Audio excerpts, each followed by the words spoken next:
Hi everyone, Hayley Lever here with Scott Hartley from Press Red, and this is we're about to do the latest in a series of conversations called Creating the Conditions. And it's been a little while. I did one in January with Mark Lorry from Street Games, whilst Scott was poorly, but we're back and it's April. And I don't know where those last couple of months has gone, because we're supposed to do these more regularly than this. But we've been prompted into action by a conversation over the last couple of weeks around the book Dark Matter and Trojan Horses, which we both read last year, and I wrote a blog about a year ago. So we decided that we would have a conversation about it here, not least because that always helps us to think, probably develop our thinking a bit more. So just I can't remember where we picked up the thread of this conversation a few weeks ago, but do you want to just reflect on, like, why has it become interesting to you again, Scott? And what kind of conversation we might have today?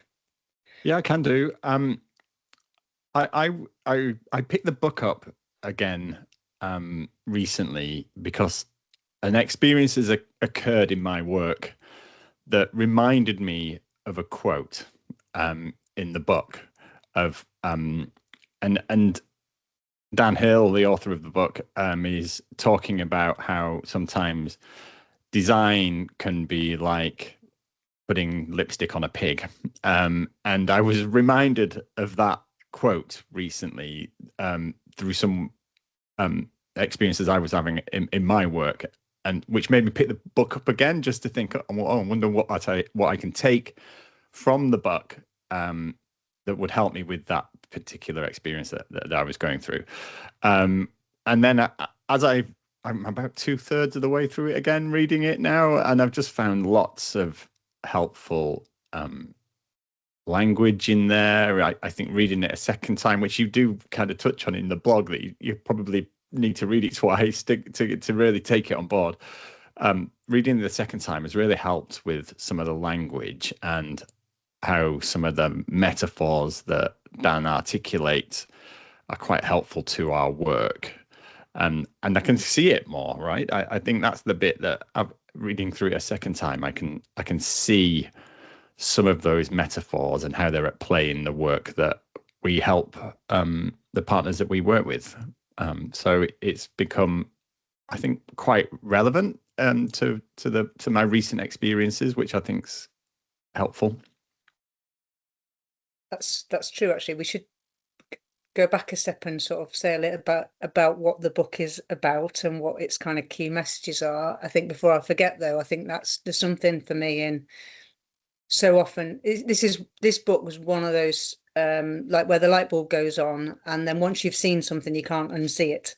That's what it just made me think about when you were saying that. But let's take a step back and try and articulate, like, what is this book about in your view? And because I literally like ordered it off the back of seeing one slide on at an event about a year and a half ago, probably, that was intriguing enough and articulated really well by Lenny, the guy who's in the room, that made me immediately want to read the book. But what is it? What is the book about from your perspective? From my perspective, the book's about how we have to think of design, how we have to think about the way that and the timing of when to use design. And in particular, Dan is coming at it from a perspective of strategic design. And through articulating his experiences of how to get the most out of the design process and what design can be, he's exploring systems and complexity, right? That's the bit that has struck me the most. He's exploring how we need to do tangible things and at the same time work on the intangible and the relationship between the two of those things. He's exploring techniques and tactics and giving us a vocabulary to talk about those things in a way that's meaningful, is what I've taken from it. And it's helped me particularly recently, the second time of reading, it's helped me see some of the work that we're involved in. It's, obviously we're not leading this work, we're involved in supporting others to do the work, and it's helped me think about some of that language and some of those ways of describing things, so people can see that if they are delivering something in inverted commas, then what is the system work that needs to be around that? How do we start to think about that side of it? And likewise, if we're in a policy and relationship and connectivity space, what is it how do we bring that into reality? How do we make that tangible to people? So it's helped me think some of that through and think about how I would talk to others now using it. And it's funny, isn't it? Because and I don't know whether we'll end up editing this bit out, but I've talked about this book a lot in the last 2 weeks, and I've sent a link to the book to at least 3 people, and you can't get the book. It's like you can only get a second-hand version of the book now on Amazon for about 900 quid. So, if Dan's listening, he needs to do a reprint. I think I can't remember where I got mine. I think I got mine secondhand. It wasn't off Amazon; it was somewhere else actually. But right. Yeah, so that's so that's interesting that you've obviously been re-energized around it, and then sort of been reminded of its relevance. Can you appropriately share some examples of because I guess it's people might not be thinking about what's design thinking, what's strategic design thinking. What are we actually talking about in the context of the work around uniting the movement, around physical activity, addressing inactivity and inequalities in a place? What are we actually talking about here? What's he helping us to think about? And I think when we got, you bought the book for me, by the way, so thank you. Oh, and I think when it was very generous of you. When we first, at the first reading, I probably got hooked on some of his kind of little tactics and techniques, the MacGuffin and the Trojan horse and things like that, which we might come to talking about a little bit more later. But I think the bit that's struck me the second time around is his description of working with matter, the tangible, the in his case designing buildings, or as an example, as an architect, but also working with the meta, the context that's surrounding that building, and it's helped me think about our work where doing something tangible, and we've touched on this before, haven't we, with Lent, and he's thinking around doing, trying to create change in both the tangible, the things that we can touch and feel and see, and the intangible, i.e. the system and the culture. And I think what Dan's kind of description in this space of working between these two things, both the tangible matter as he describes it, that might be our programs, it might be a building, it might be a service that we're trying to shape and design, as well as working with and shifting and trying to change the context in which that exists. And he uses a really great way of describing it, of it's not just about designing the chair, it's about, you have to think about the room in which the chair sits in order to be able to design the chair. And if you're thinking about the room and designing the room, then you've got to think about where the room and the role the room plays in the house. And if you're thinking about the house, you've got to think about the street. And there's layers to this contextual meta side of things that I think is really helpful for us to think about our work at times, and sometimes it was funny that somebody said to me in an event just last week around how sometimes delivery can be a dirty word, and which made me chuckle. And I think what it's helping me with is trying to help people think about, yes, we are delivering that, and what else are we working on in terms of shifting the context that might enable broader change in the way, in policy, broader change in the way our environments are designed, broader change in the way that we go about doing things together that actually creates a longer lasting change and outcomes, as well as doing the delivery that's very tangible and people can see. I think it's really helped me start to try and think that through and think about how I help the partners that we work with think about, okay, so if we're going to go and deliver this, and it might be worth us talking about some examples of what this is, then what is the work in the context and in that space that he calls the dark matter that might enable longer term change in outcomes through the way that we go and do this delivery bit, this very tangible bit of change. And what are there some obvious examples that bring that to life then, where you've seen people working on a tangible delivery of a project or a program or a service that has at the same time changed the system around it? Or is in the process in the context of... or is in the process of changing the context and the system around it. There are some very pertinent examples. I'm doing a bit of work in a part of the country where we're working with a partnership that's been working in this community for quite some time. They've been, we were involved in some early engagement work with them, 10 years ago, probably. It's a long time ago. And out of this engagement work came resident voice around how they were frustrated at getting into the healthcare system because this particular community is very isolated, and the transport links are very poor, and so they were very frustrated that the GP surgery had just left that particular community, and now they were finding it very difficult to access health services. And then the other big thing that came out of that engagement work was there was a significant community building in that place that had just been left to go to waste. And I genuinely mean that. When we first went round it with one of the community kind of organizations that works in the community and still is doing great work in the community, they were telling us a story about how they had to leave shortly because it had been condemned. The room that they had been using had been condemned, and because the ceiling was falling down.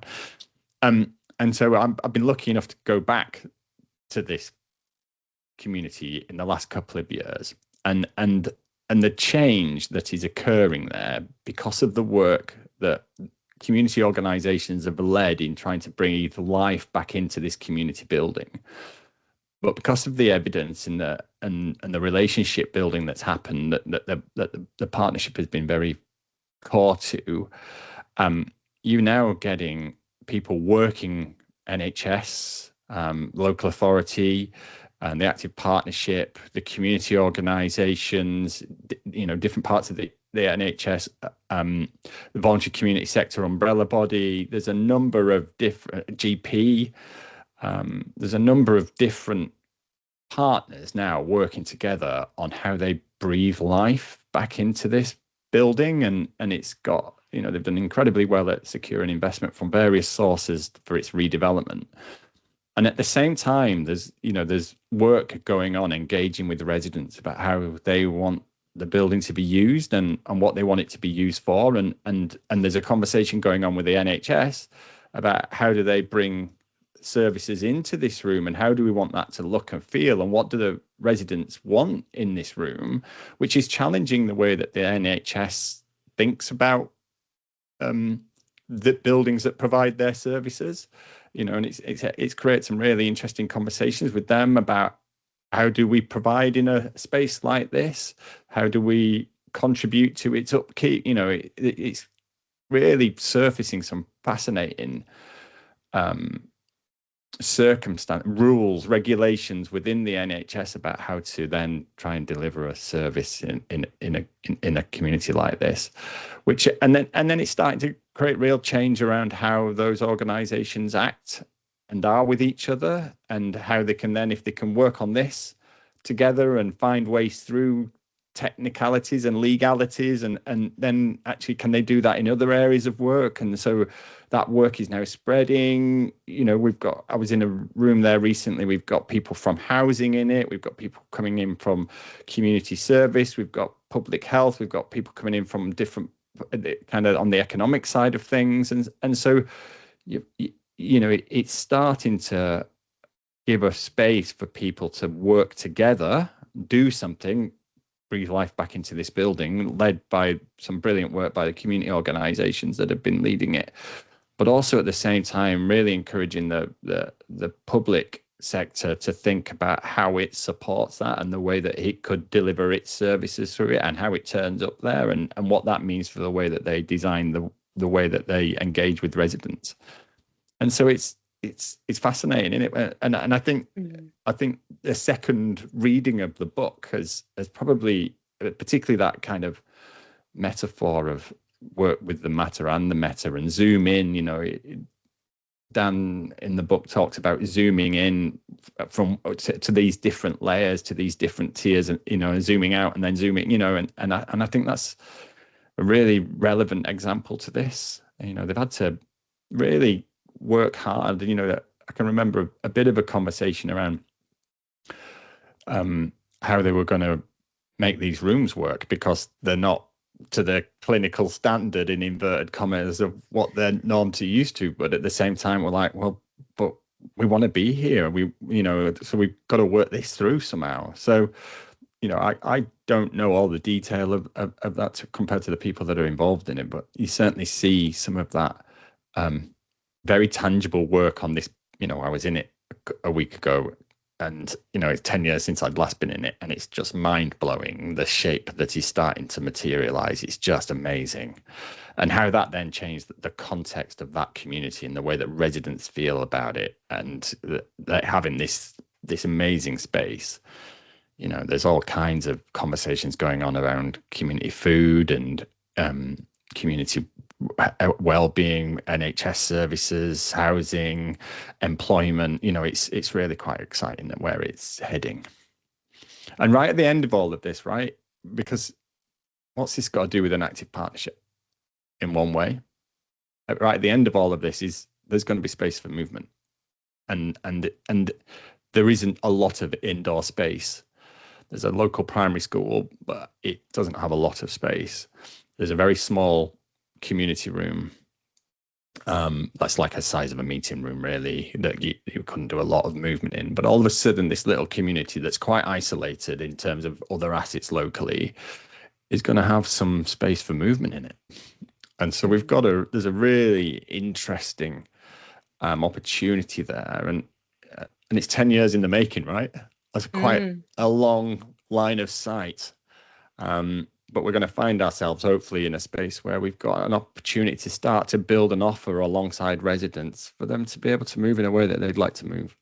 God, there's so many stories. I mean, you literally described, I could locate that in so many communities around sort of Greater Manchester. I could relate to it in my own context of my community, sort of the role I play here in the community. It's 16 years it's taken us to build the physical building. It's been open for a year now, but in that 16, if it was only about the building, then how much value would have been lost? Because actually 16 years worth of community activity and community building, community building, not the building, has created so much value, despite having a ramshackle old wooden hut, and now the building is like the icing on the cake. It's just kind of released a whole load more energy and new possibilities. But the context and the sort of the relationships, and Dan Hill talks about this, doesn't he, in terms of like the relational matter around it, as well as policy. And I think that's probably, we've talked loads on these conversations and different blogs around relationships as outcomes, but the relationships are very definitely in the meta or the dark matter, aren't they? Which is fascinating. And then I think the other thing that's making me think about is examples of where I can think of loads of projects and programs and services and delivery work that has driven a change in the wider context and conditions, and in those layers that you've described there. I think the sort of by chance sometimes, whereas I think with that consciousness, the light bulb's gone. Once you've seen this, you can't unsee it. Actually, then you can be more intentional about setting out with that in mind. And I think that seems, well, that's just holds so much more potential. Is if we know that that's possible and that matters, then how might we start things differently? And I'm thinking about a few things that are going on in Greater Manchester at the moment. We're about to start something. Let's start with that end in mind, rather than assuming it's all about the thing, about the matter. That intentionality, I think, is the key bit to hear. That I think that's one of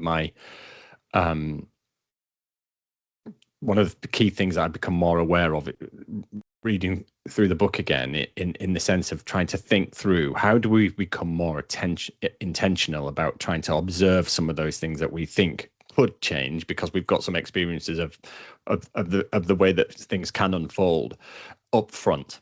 That's I think that's the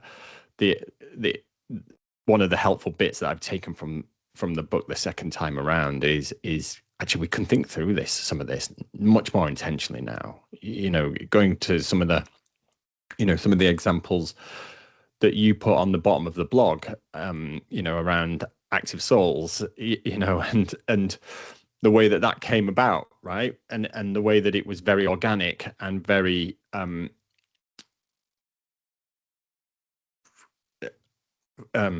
natural, organic. It came about. Somebody took some action, started talking about it, and all of a sudden it flourishes into something else. And knowing what we know now, if Active Souls was, we could probably think that through in a slightly different way, I think. And I think the book helps with that. It helps with trying to think through that little description of it's a chair in a room, it's a room in a house. Just trying to think through, well, what are we? In the closest context, what are we trying to change here? In the next context up, what are we trying to change here? There's some questions I think it helps us ask that I didn't feel kind of really struck me the first time I read through it. Just going back to another example of some work that I've been involved in recently, which is, for want of a better description, network building, and it's related to this girl can. And there's a very tangible bit of this, which is around the network and bringing people together and getting them talking about movement for women and girls and surfacing some of the things that we need to unblock in order to be able to tackle that inequality. And that's, in one way, it's a very tangible space. You come together, you talk about it, you think about it, you go away and you do something different, or you don't. But it's also surfacing some of the real dark matter issues that, Dan Hill uses the expression dark matter, I guess, and it'd be interesting to get your take on this, I guess, in a way to describe some of the things that are kind of invisible but are holding some of the issues in place, some of the forces that are holding some of the problems in place. And I think what I'm starting to experience through that work is we're starting to get to a conversation around the behavior of men. Okay, there's very few men in that room at the moment, because that's not who's attracted to a campaign called, This Girl Can, but it's starting to get there, right? And that I find just fantastic. We're starting to really start to surface some of the things that are in the background of why women and girls don't experience movement levels similar to men. And the behavior of men, the patriarchy, the culture around patriarchy, the way that displays in different faiths and cultures is starting to get surfaced and talked about. And I just find that really exciting. But it's really intangible, right? Really, really difficult in some ways to see, and then obviously very tangible in other ways. Yeah, and that what came to mind then, again, it comes back to, I was thinking about theories of change and the work we did around mindsets and dominant worldview stuff when we're looking at the kind of culture change thing. And I've become much more comfortable and confident over the last few years, in particular, around asking questions around mindsets, for example, in meetings, in conversations. And it'd be routine now for me to ask, well, what the dominant worldviews or mindsets that might be at play here, which then unlocks a whole different conversation about whatever the thing is that we're talking about. And years ago, and certainly when we wrote the stuff around culture change and the culture layer on the socio-ecological model, I didn't have I wasn't literate in asking questions that would enable a conversation in a room about mindsets and worldview in the way that I am now. And that, if you were to, and also I think we've become, particularly with the National Evaluation and Learning Partnerships work the last couple of years, much more literate in asking questions about context and conditions. So then if you start from those kind of places, or you allow yourself to ask those kinds of questions in the design process, you get to a whole different set of possibilities than if you are looking at it in a very sort of linear, kind of reductive way of what's the either challenge or the opportunity, what can we deliver, how can we deliver, etc. It just opens up a whole different space that and actually just allows people to talk about what's really going on and what's really getting in the way. And the thing I love about finding books like this and having evidence from the evaluation partnership and so on is it gives really solid foundations for those questions. So it's not just on a bit of a whim or because I think it's important. It's actually like a real evidence-based approach to the exploration of the work and the barriers and the enablers. And then that takes you to a whole different set of a program of work or solutions or design features, doesn't it? I was just looking at the blog again, thinking about the examples that talked about a year ago were around things like you say, the active souls. So many examples, but active souls, beat the streets, prehab for cancer program. All these things that are very, and I talk about it in the blog about like how important it is to have physical manifestations of things and things that you can describe in a very tangible way, because it allows people to have something to work with and hold on to and talk about, doesn't it? That drives the change around the wider system, etc. And I particularly at the time really resonated with the idea of the MacGuffin and the physical thing that's not material in the end, but it carries the whole story of the change process. And I was struck recently talking to a colleague in the cancer services side who was talking about how brilliant the Prehab for Cancer program is, and at the same time how it's a real catalyst for a changing conversation around prehabilitation in cancer services, full stop, like in its widest sense. So there's the program that's in a certain number of pathways and a certain number of participants, if you like, people engaged in the prehab cancer service itself. And at the same time, the reflection of being like, if you think about the last, say 10 years or more of mindset shift around how to support someone living with cancer, going through cancer treatment, recovering from cancer, around their relationship with movement and physical activity.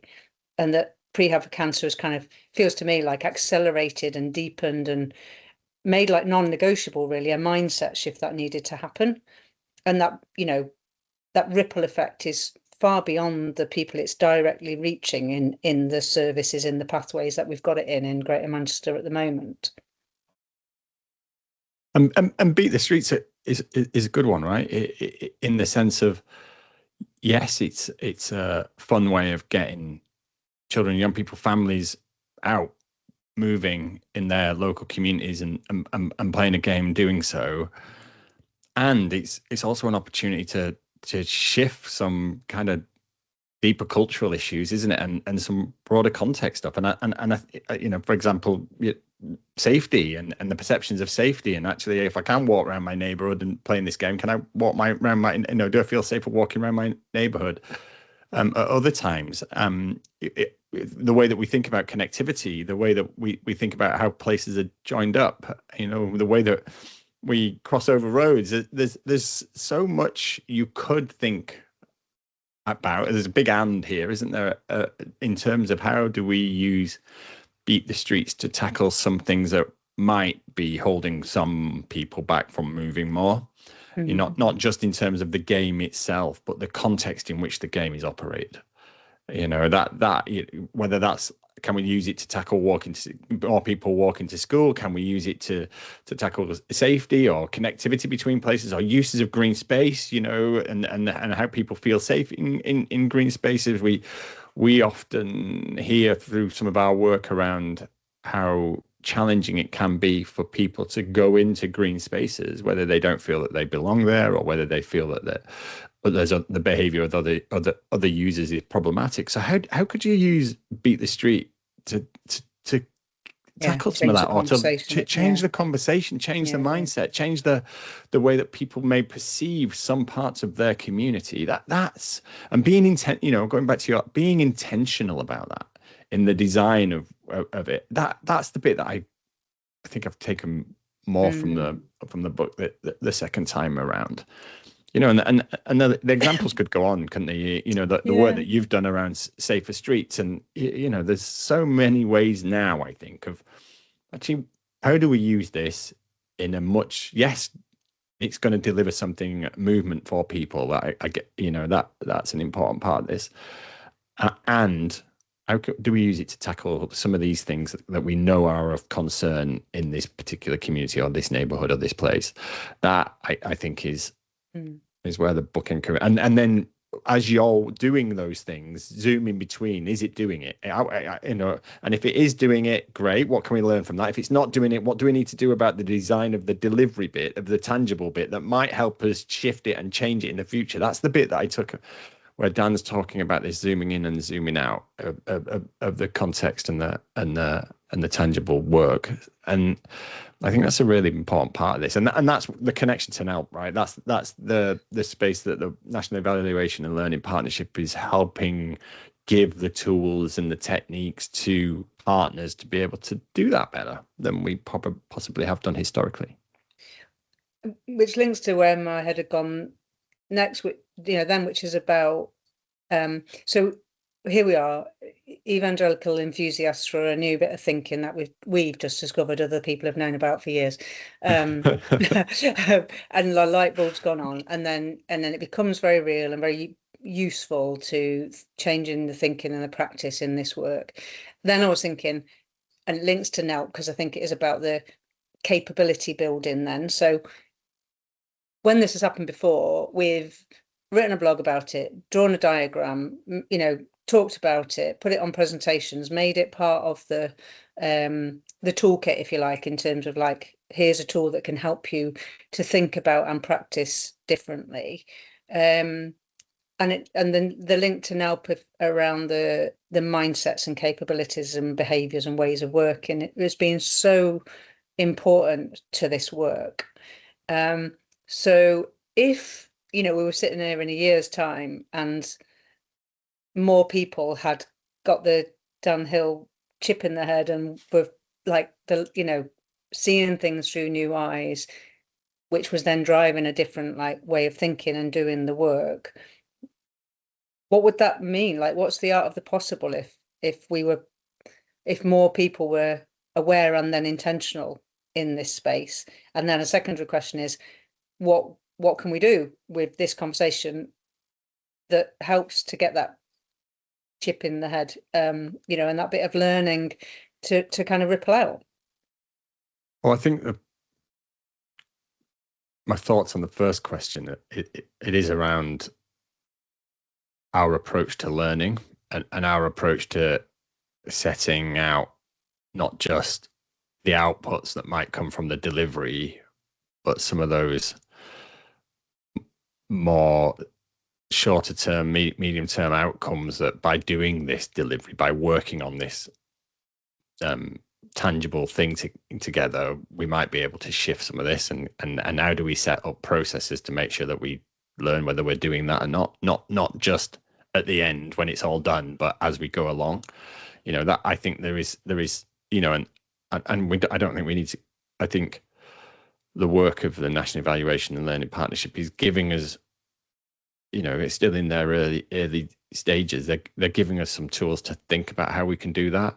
I think and it would be brilliant if in a year's time we've got more examples of people being able to describe how they zoom in and in between them, this is what we went to deliver, but we were trying to drive these kinds of changes in the context and in the system through doing this delivery. That the more we get examples and stories of that, the better, I think, and the more that we can describe them.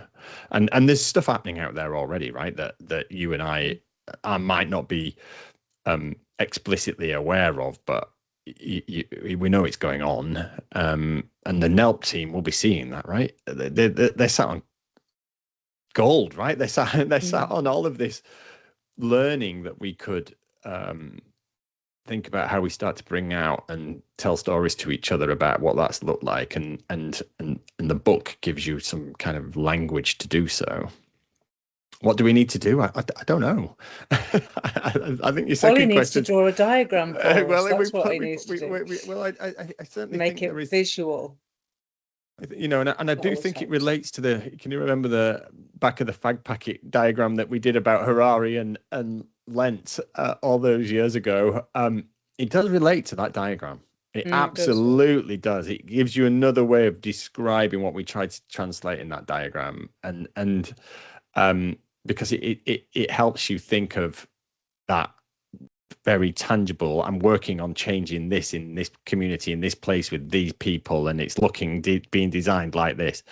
But I now need to be thinking about how it's helping change that context, and what are some of those dark matter, those rules, those regulations, those policies, those forces, those ways that we govern things that we need to change in order to be able for this to flourish even more. We could probably draw that differently now, I think. Because it did actually. I was thinking that it did actually speak to some of this stuff, because it actually had a bit in it, didn't it? When it wasn't on the back of a fag packet, it was actually. Well, my version was, and then you didn't like it, and you drew it more appropriately, if I remember right. We don't advocate smoking. We definitely weren't smoking on the train when you drew it. But it actually did talk about the manifestation in the tangible world, didn't it? And if we went back to that blog, which I think is 2018-19, that blog actually talked about that. But I do think you're right in that this offers us a little like breakthrough, in the sense of he's given us language that we didn't have back then. Kind of, it's a bit clearer. We can probably work on that. Yeah. And I think I was thinking, because it was the Active Souls original kind of blog and the TED Talk and things, but then there was another blog which was what's the leadership lessons, what's the movement building lessons that comes from that, and he used the guy dancing on the hill, the narrative, to write a piece which was like observing all the different kind of component parts of that. I feel like there's probably a chapter 3, which is, if you went back to Rachel Allen like complaining about wearing high heels to work, knowing what you know now, there are so many ways in which that kind of movement could have sparked and flourished and spread and grown more quickly, more easily, if I'd have known what I know now in terms of how you create the conditions for that to happen. There were so many ways we kind of held it back when I look at it in hindsight. So if you went back there and like rewrote the story through this lens, I think it would reveal quite a lot, actually. I can't remember at what point. Can you remember we did a table of questions at one point for, I can't remember what that actually came out of. But I think we could go back and take some of those examples that we have experience of and articulate some of the change that we have seen in some of that meta, in some of that context, and some of that matter in terms of the way that that's described. I think if you told some of those stories, the way that you told the story for the Safer Street stuff, it's bringing that to life a little bit. I think if you made some resources that articulated it like that, I think would potentially help people see it. Definitely, yes. And we have the conditions now, right? And so you have a set of lenses that you could look at this through. Yeah, and if I reflect on any kind of breakthroughs and tipping points in this work over the last now 9 years, my 9-year anniversary in this work yesterday, there is, if you produce visuals that are accessible, easy to understand, use them as models and tools to do real work and, aids to conversations or workshops, or to help facilitate the design process, want a better way of putting it. If you turn the observations into a set of questions that you can ask yourself, if you use it in the context of a theory of change, I think there are these sort of, and actually this is the stuff, isn't it? If you went back to here are a few of my favorite things, tools, models, infographics that we've used repeatedly over the years. There's one to create, I think, out of this blog, which is, a slide in my core slide deck that I use to bring this to life and then workshop it. And I do think, yeah, you're right. If you were to then apply that and to storytelling, it would become a way of thinking, talking, sharing the learning with, drawing from all the other stuff that we've got, like the conditions, the onion diagram, all that kind of stuff, because they are connected for sure. We've just had, so Ollie, who does our visuals work, he's quite busy at the minute because I've just had him do the conflict transformation stuff from a few years ago. I've always craved a visual that kind of really just that you can put on a slide and talk to, and he's just done that for me, which is brilliant, which is kind of people looking at the conflict from different perspectives, and then where you're sort of just trapped in the knottiness and the messiness of it all, versus you're looking through the window to the horizon of how you see beyond the immediate presenting problem into the future. And I think it just helps so much to be able to, picture paints 1,000 words, doesn't it? And some of the language in this book is quite hard to wrap your head around how it's relevant. So, and I think, people might listen to this and think, I still don't know quite what they're talking about, which is part of it. Whereas I think if you make it visual and you turn it into a set of questions and something practical for people to use, that would really help. So Ollie, when he's edited this, has got another your next job. And we need to probably scribble. Yeah, what would it look like? How would you? I think. What would you put on a slide? Actually, that's a good question. What would you put on a slide? Well, I think in a way that the chair in the room kind of is that what description I'm going to call it. I think that's a great way of thinking about this. So trying to, and then thinking about what are some of those factors that we need to describe about the room that matters to the design of the chair. That I think there's some bits there that we could probably play around with visually. Yeah. And then I'd like to go back to the kind of Lenta-Harari diagram, because I think there's certainly something in that we could build on. And like you say, it needs some description then. And I think the more the description is based on examples, the better. Yeah. I'm just wondering what a more relevant, active, tangible object might be than a chair. Treadmill. Yeah. A treadmill or a bike or a. Well, that's a good, stationary bike. There's all sorts we could play around with in a kind of physical activity sense, isn't there? Yeah. Okay. Ollie, better be ready. So go back to where we started. What are you thinking about now, and what are you kind of taking from this conversation as we wrap up? I'm thinking about that diagram now. That's what I am thinking about, and how we do a version of that, layers of context which is relevant. And we could possibly, you could possibly do it about movement in a room into a building and so forth. I'll have to think about that. So I am thinking about that. I'm thinking about how I organize my language and my words to describe some of this. I'm still wrestling with some of that. The difference between the Dan Hill's description of meta and the description of dark matter is tricky, right? And I think I could do with really thinking through some examples of being able to show the difference between that. And yeah, and then I'm thinking about encouraging him to reprint it. Yeah, I need to find out about that. And in fact, I think Lenny, somebody along this story, I think it was either Lenny or somebody actually knows Dan, and they're actually connected with him in the work. So it's not just like a random person.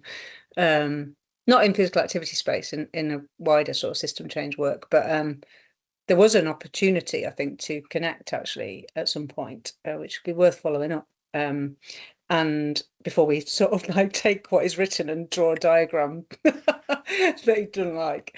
The other thing, I just had a thought then as well about how you describe this, because I think that's really important, because there's certainly a repeated failing in inverted commas of mine, which is I get enthusiastic about a thing. Like the MacGuffin's a really good example. I've talked about that in rooms. I haven't got a really neat, easy way of explaining what I mean. So my shortcut way to it is, to talk about Alfred Hitchcock, how he came up with this concept of the MacGuffin, the tangible thing that carries the plot line of the story, but is immaterial in the end. It doesn't matter, it falls away, you never see it again, but the story, and the change has happened. But I'm not a massive film buff, so like I don't have enough understanding of those films like to I've got a few examples of for example this, and he talks about some of them in the book, but I feel like I need better ways of explaining this to people. And I thought, I walked into the end of a workshop you were doing last week, where you were using some of this and I think, my reflection was it felt actually quite clear and accessible, but of course maybe that we need to check that, because I've got some level of understanding of it already, but I felt like it definitely was resonating with people in a way that they could potentially go away and think about things a bit differently. So I think bringing it into rooms, conversations, practicing, like working it through always refines it, doesn't it? The way you explain it, and getting that feedback about what makes sense, what doesn't make sense, how can we make it clearer, and then what does it mean? And it's always the thing, isn't it, of the thing like the onion diagram and the culture layer, and when people like experience it helping them think about their work or do their work differently, then that's what makes it stick. Yeah. So if people experience a theory of change process as an exercise to put in a report, it doesn't, but when people experience it the way our team facilitate the process, is it so useful to help you think and do your work that you just can't, that you want to engage in it and hold on to it, and it's sticky. So I think that's the pattern. The learning for me is always like, how do you make this practically useful for people's thinking and practice? Yeah. And then it'll stick and it'll ripple out. And I had a lovely example today. I was just on a call with somebody earlier who was in a room a few weeks ago. I was nowhere near this room, and in the room, someone was telling him about active souls, and it was like, oh, I can believe it, because we've just not long met, and it's all new to him. But I was just like, that's so lovely, and that's because it's a very tangible thing, isn't it? Yeah. And it's visible, and it's also very intangible, easy to right? understand. Yeah. So that's the work we need to do next. Yeah, probably do. We'll go and ponder and draw. Well, I think, and we might need to do a long deck here to begin with, and then the diagram can come after. I think getting some ways of describing some of these key terms to create the right picture in people's head is Dan does it brilliantly in the book. I'm just trying to think of doing that in our context, in the movement context, in the language that we use in our part of the world. I think is the bit. If we get that right, I think the diagram will become easy. Yeah. I remember talking to my husband Andy about it on a journey back from somewhere as I was reading it, and then because he's a scientist, it's like a point of connection where I was like, reading bits out, and he was like, "Oh, well, yeah, of course, because blah, blah, blah." And his, meta and matter is just the way his brain works. And I've still got the notes from that conversation. He started talking, and he's absolute genius. I'm like writing it all down on my phone to help me understand it better. So yeah, maybe I need to go back to him and ask him to draw it. What's his drawing like? Detailed. Yeah. Intricate. But yeah, let's explore that. Anyhow, let's draw it to a close there. Thank you. Thank you. It's felt like a proper thinking out loud session. Been It'd be a while. really interesting. I'll get Ollie to listen to it and see whether it makes any sense or sense to has anyone. any value whatsoever. But it's I've enjoyed it anyway. So good. Me too.